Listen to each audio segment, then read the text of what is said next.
नमस्कार and you are watching organiser. 24 मई नई दिल्ली को लाल किले में जनजातीय संस्कृति समागम की उत्कृष्ट सफलता के बाद आज संस्कृति कला में जनजातीय सुरक्षा मंच के प्रतिनिधियों के द्वारा एक प्रेस वार्ता रखी गई है। तो आइए हम उनसे बात करेंगे और जानेंगे कि क्या बातचीत हुई उनकी माननीय राष्ट्रपति जी से और प्रधानमंत्री जी से उनकी प्रमुख समस्याओं के बारे में और उन्हें भविष्य में किस प्रकार काम करने का आश्वासन दिया गया। मैं अभी हूँ सत्येंद्र जी के साथ में, तो इनसे जानेंगे हम कि इनकी क्या बातचीत हुई है माननीय राष्ट्रपति जी से और प्रधानमंत्री जी से। तो मैं ये जानना चाहती हूँ कि जब आप उनसे मिले तो आपकी तरफ से वो कौन कौन सी प्रमुख समस्याएं थीं जो प्राथमिकतावश आपने अपनी तरफ से उनके सामने रखा।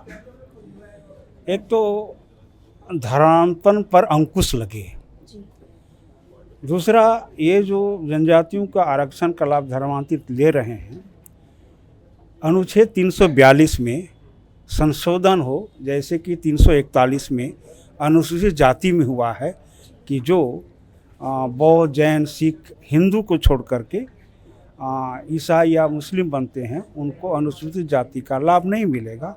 वैसे ही इसमें भी लागू हो, संशोधन हो, ऐसा हमने बात किया है। और साथ ही जनजातीय समाज का जो गौरवपूर्ण संस्कृति है वह कैसे सुरक्षित है, उनका विकास कैसे हो, समाज का यहाँ का पर्यावरण है, यहाँ का जल जंगल है, वह भी सुरक्षित रहना चाहिए, ऐसा हम लोगों ने निवेदन किया है जी। तो क्या उनकी तरफ से कोई आश्वासन मिला कि भविष्य? उन्होंने अपने लोगों की बात बड़ी धैर्य से सुना, गंभीरता से सुना, कई लोगों से पूछा और क्या प्रश्न है, बड़ी ध्यान से सुना और उन्होंने आश्वासन दिया कि ठीक है, इस पर हम बहुत पूरा विचार करेंगे, गंभीरता से विचार करेंगे जी। जो 24 मई को अभी इतना सफलतापूर्वक एक कार्यक्रम संपन्न हुआ, उसके बारे में क्या बातचीत हुई आपकी? ये पूरे यहाँ दिल्ली वासियों को मैं धन्यवाद देता हूँ कि इतना लाखों लोग आए, उनको ठहरने की व्यवस्था, उनके भोजन की व्यवस्था, यातायात की व्यवस्था का जो सुदृढ़ व्यवस्था किया है और जगह जगह उनका जो स्वागत किया है, तो इसमें हम दिल्ली वासियों का धन्यवाद देता हूं। और पूरे देश के जो लोग आए अपने खर्चे से, उनको भी मैं धन्यवाद देता हूं। ये जो जनजाति के संस्कृतियों का जो इतनी बड़ी समस्या उस पर आ पड़ी है, तो मैं चाहूँगी कि आप युवाओं को हम किस तरीके से बताएंगे कि वो कैसे सहयोग दे सकते हैं, जैसे हम सब भी हैं, तो एक इस समस्या को समझने में और अपनी तरफ से हम क्या प्रयास करें कि वो बेहतर हो सके। अगर आपकी जो अभी का जो युवा पीढ़ी है उनको अपने देश का जो गौरवशाली इतिहास है उसको जानना चाहिए।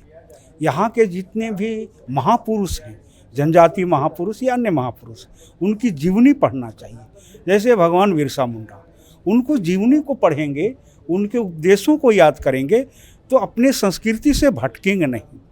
और घर को कैसे साफ सुथरा रखना, वो नशा नहीं करना, अच्छा स्पष्ट उन्होंने कहा है।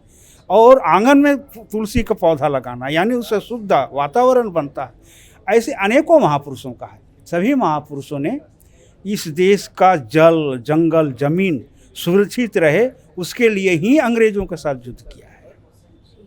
ये नवयुवकों को उनकी गौरवशाली जीवनी को पढ़ना चाहिए।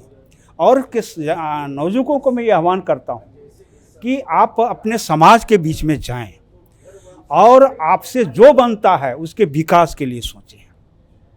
किसी रूप में हम विकास कर सकते हैं, ऐसा सोचेंगे तो देश विकास करेगा। एक अंतिम प्रश्न है मेरा कि जो जनजातीय सुरक्षा मंच है वो किस प्रकार काम करता है कि वो अपने उद्देश्यों को प्राप्त कर सके, ये अगर आप सरल भाषा में बताना चाहें युवाओं को तो कि हाँ, जनजातीय समाज का एक मांग डीलिस्टिंग, यानी समस्या अनेक, उत्तर एक, डीलिस्टिंग।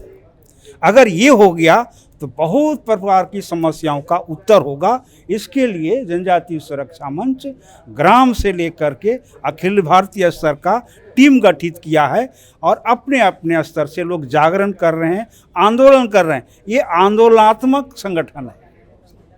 बहुत बहुत धन्यवाद आपके इतने विस्तृत उत्तर और अपने समय के लिए।